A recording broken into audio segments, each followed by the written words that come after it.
So welcome everybody. Here we are on a lovely Thursday, placed in shelter here with Ryan Catarozoli. If you're catching this on YouTube, you can always join us live and be a part of the discussion Monday through Friday, 3 p.m. Central Time. You can use the Zoom link in the description. I've got a pretty special show for everyone today because we're bringing on a special guest. But I need to tell you a few accolades for this person. Number one, our guest today has been to 17 straight Indy 500s. And unfortunately, due to current circumstances, the race has been pushed out until August, and we're not quite sure if that's going to happen. But inevitably, when the next one is out, he will be there, and it will be his 18th straight. He also, believe it or not, started his own rock band when he was in high school by the name of Margin for Error. That's right, folks. He was the lead guitarist. And if you missed their one and only gig, you may have never get another chance to see him live. And unfortunately, it turns out he is the only fan remaining for the Bolton Wanderers. Everybody else was fans of Liverpool or Manchester, and he decided to be different and choose the closest geographical team to him. And now he's regretting that because the other two teams have gone on to great things. Whereas the Bolton Wanderers, well, they've been relegated to pretty much no-namers at this point. So with that, we are going to bring on our next guest here, which is going to be none other than Edward Nunn with Hatco. And today's episode is actually going to be titled Hot Hold Magic. So Edward, we're going to actually start out here. And what I'm looking for is kind of a brief introduction. Nice to be sheltering in place with you. I've been with Hatco for 4 years. I've been in the industry for getting on for 20 years, I think now. Job title is Business Development Manager, but really that means Product Development Manager. So my specialty is Induction. I've been associated with Induction for about 15 or 16 years now, with the previous company, and now 4 years, of course, with Hatco. So that's kind of my title, and that's my realm. I also got thrown the additional light cooking equipment too. So the new Crampoos equipment and the new Suntech equipment also is kind of under my wing for development. That's awesome. Let's talk about some of the new stuff. Obviously, I did an episode a little earlier and talked about Induction, but I was all on the cooking side.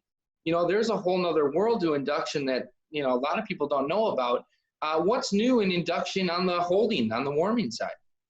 Yeah, that's really where the real action has been at, and will be again. Once the current situation's over. But the real action's in warming, because everybody's been running away from canned fuels and other sources of heat like that. Because they don't work and they're dangerous and they're smelly and they're expensive, and then you've got the environmental impact of getting rid of the spent cans. So Induction's been on the rise for quite a few years, and so I was very excited when we changed direction a little bit and steered the ship into the warming environment where we're at now. So around about the late summer, early fall last year, we really truly launched our drop-in / built-in type warmer units and the countertops. So they're available in 2 different flavors in the countertop. There's a 360 watt version that can be daisy chained, and there's a 600 watt version which is standalone. The daisy chain is particularly exciting because you only need 1 outlet. So this is very pertinent to the current times. If somebody wants to set up hot food for dispensing, by the doorway of a restaurant, where normally people would have gone in, but now they're going to go and collect. Like I saw a liquor store doing that the other day. People were queuing up to buy beer and spirits and so on from the actual doorway. They put a table across the door. Something like that. This daisy chain system can be set up to 4 or 5 units on a single outlet. So very portable, very flexible. You can set this up anywhere and you get reliable hot food holding. 600 watt standalone version is great for tougher environments. If there's a strong cold wind blowing and you want to hold food for many hours, there's that option. Cool. Can you tell us kind of what the minimum wattage is required to technically hold, and am I losing any holding capabilities by going with the 360 watt versus the 600? You know, when do I make that decision? Yeah, that's actually a really good question. From experience, I know that to hold hot food hot in a 6.5 quart or 6.9 quart, 6.5 liter chafer, it takes, it's about 180 watts. And that's ideal circumstances. So that's, you know, chafer like you see there in the picture with the lid down. It's stirred frequently. Yeah, there isn't air conditioning blowing across it, that kind of thing. So you only need about 180 watts. So 600 watts obviously gives you, you know, almost you know, three and a half times as much overage as you need. So even the little 360 watt ones still have double what you need. There's plenty of power there. You know, even in that daisy chain. You know, a lot of the topics that we bring up in the show so far have been kind of success guides. Can you point out just a couple of successful things to make sure that the induction warmers are going to give you the best results? Is it a heated up chafer? You know, those kind of things. Yeah, obviously I just touched on that. Is as with all holding equipment, you know, it's designed to hold. It's not designed to retherm. Although, you know, between you, me, and everybody else on the internet, you know, these do have sufficient power to do a little bit of that. They're not designed to do that. We don't say do it, but, you know, it's nice to know that the power's there in reserve to maintain the food at safe temperatures. So the critical to induction, of course, would be the actual pan itself. It has to be compatible. And the best test, as with cooking, you know, it's the old fridge magnet. You don't need anything sophisticated, just a simple fridge magnet attached to the base of the pan. Stronger the attraction, the better it's going to work. And there are some slightly dubious chafers out there. You can test them with a fridge magnet and you'll see that they really don't have much attraction. They're marketed as induction, but they are just barely skipping over that line. They don't hold well. Awesome. You know, on the right-hand side of the screen, you've got some built-ins there in black and white. What are some of the advantages that we have with our built-ins versus some of the competition? Well, again, from experience, the number one complaint we always had my previous company was with built-in equipment such as this, was saying we had a great warranty. It was an exchange program. You know, everybody loved that. But when it came to built-in or drop-in type units like this, you start the conversation if something's gone wrong, it needs service or it needs replacing, and you say to the customer, well, first you have to get the Stanley knife out and cut the cork and pull the unit out. And as soon as you say something like that, you know, you kind of lose the relationship. You know, they're not very happy about having to do something substantial like that. So we thought about that and we came up with an innovative solution to this, which we've patented.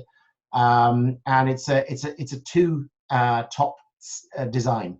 It's sold as one unit, such as you see there, but there are actually two tops to pass UL. There's another top below that, which is made out of a different material, but it's sufficient to get through UL for ingress of moisture and so on and so forth. Bottom line is, you install it in a cabinet. If it ever needs replacement or service, the glass stays there. The unit itself drops down below 4 screws. That's all it is. 4 screws hold it in. It drops down like a cassette. You remove it. You put the new one in.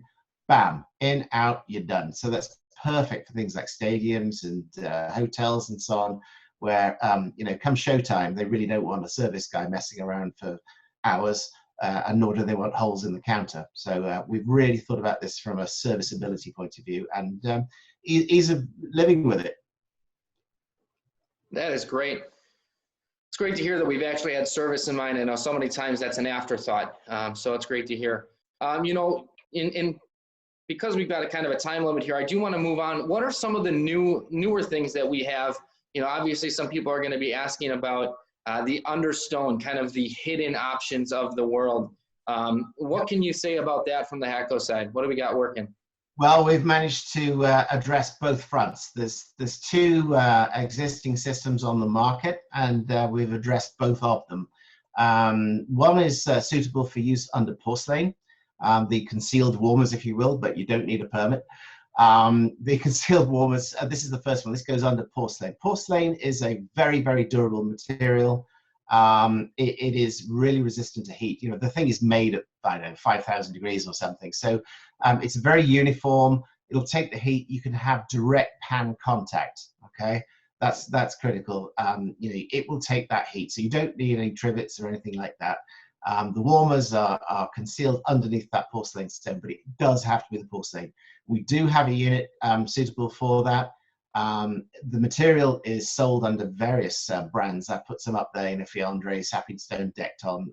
You know, there are various different ones, but they all work.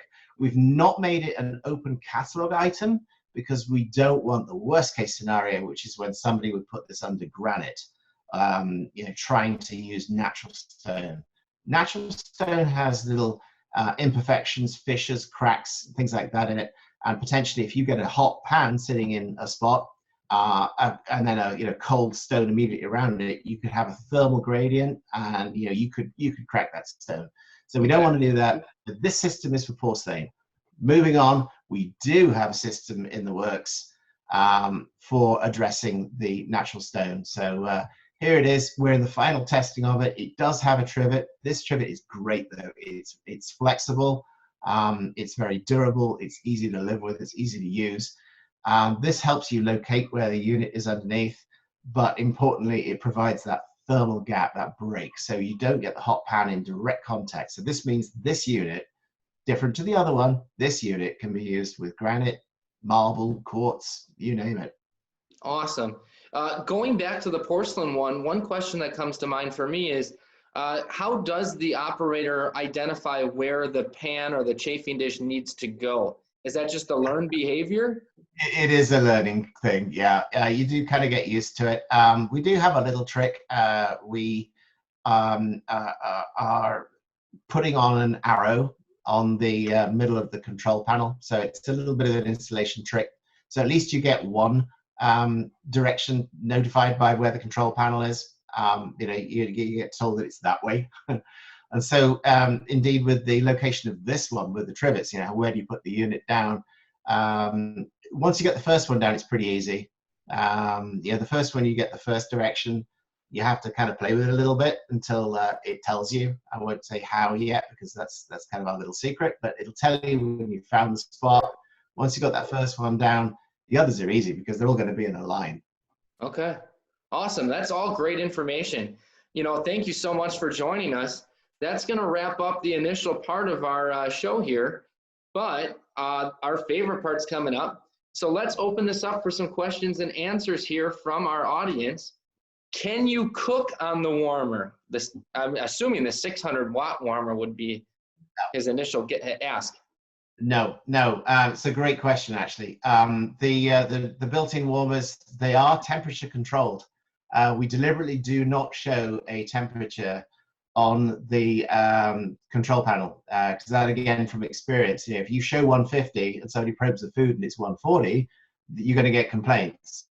But of course, the food can vary. You know, if it's chunky fried chicken versus a nice thick chili, is it stirred? Is the lid on? Is there AC? You know, we can control the bottom of the pan, but you can't control the actual food. That will vary. So that's why we do have temperature control, and each one of the segmented bricks on our control panel has a target temperature associated with it, but we just don't show it. And on the basis of the food's not hot enough, turn it up, because of course you've got either 360 or 600 watts to deal with it. And we know that 180 is all you really need. It looks like Nick's got a question here. And Nick, you can correct me if I'm wrong, but I'm assuming you're actually talking about the hot side of things. And the question is there a 4-burner model in the works? There is not currently. That would mean moving up to 3-phase, which is a whole new ballgame. And it can be done in a bad way. One of our competitors does that. They actually have 2 double burners kludged together in one housing. In fact, I don't even think it's one housing. I think it's 2 housings kludged together, and then one overlay for the control panel, because you can actually see the seam down the middle, and they have 2 power cords coming off it, which is you know, it's inelegant at best, and you can't even sell that in Canada. They wouldn't allow it. Yeah, moving up to three phase, that's some pretty serious stuff. You know, I've dealt with that in my previous life, and I know it's problematic. Former life, we never really made that a full production model. It was always built by engineers. It's like a Formula One car versus a Chevy. It was hand built by engineers versus a production line vehicle. The best solution, really, I still think, is actually two doubles next to each other, because if you break the glass, it doesn't happen often, but it might, or if something else goes wrong. Instead of losing all four burners, you only lose two of them. So you're still in action if you have two side by side, because you can put them right next to each other. Awesome. That's a great answer. Austin had a question. When will the trivet version be available, and price? I think price is probably out of the question, but do we have a timeline? I'm going to say that the price will be very, very attractive. We have deliberately worked on that aspect to satisfy a demand, I would say, that's coming from the market. They want some competition to the incumbent that kind of owns that natural stone space. We're going to come hot and heavy right into that. The availability, well, of course, it was available 3 years ago, wasn't it? Maybe not. These things take time. I am pleased to say that I am doing the final testing right now. I've got this MacGyver set up down in my garage here with a couple of sheets of plywood and some spacers and this, that, the other. So I'm putting it through its paces right now, just to see if there's anything that the people who are obviously a lot closer to it, to see if there's anything that they may have inadvertently missed or skipped. So far, it's looking good. I'm pretty pleased. Excellent. I'm smiling. There you are. Another one came in from iPad. When will the IWRM-UT-06 be available? And I'm not going to lie to you, without a catalog, I'm not sure which one that is, or if that's a made-up model number. Do you have any idea, Edward? I'm cheating too. I'm looking at my second screen here. That's the one you just looked at, the trivet. That's the IWRM is the induction warmer, and the -UT is the under stone or under counter, and then the T is trivet. The other one, the porcelain one, is it either has nothing there or it has X. I can't remember. Alphabet soup without bottle numbers. But the T is trivet, and then the -06 is the wattage for 600 watts. Edward, thank you again. I can't thank you enough for coming on and sharing your knowledge with us. It was great. Enjoyed it. Thank you. Now we have to get into the whole reason everybody actually comes in, and that's for our memes of the day. And actually, one of them is coming to you from none other than Edward Nunn. And this is his joke. Edward, go ahead. Oh, yeah. There we go. Yeah, it's the good old induction joke. Reading this book, electromagnetic levitation. It's so good, I can't put it down. All right. That's a good one. I'm here all week. Here's another one from April at Professional Reps. What are murder hornets, and how much toilet paper will we have to buy to stop them? I thought that was a good one. And here's one actually from Joe, our moderator. My body's absorbed so much sanitizer that when I pee, it cleans the toilet. Got a double whammy there. And last but not least, Jim Young sent us this one, and it's bees preparing for murder hornets. It looks an awful lot like us preparing for COVID. Thank you, everybody, again. That's going to wrap up our show. If you are watching on YouTube, want to catch us live, 3 p.m. Central Time, Monday through Friday. You can also hit the bell notification down here. That'll let you know every time that YouTube or that Hatco places a video online. And show us that you're enjoying the content by liking, sharing, and subscribing. Thanks, everybody. Have a nice day.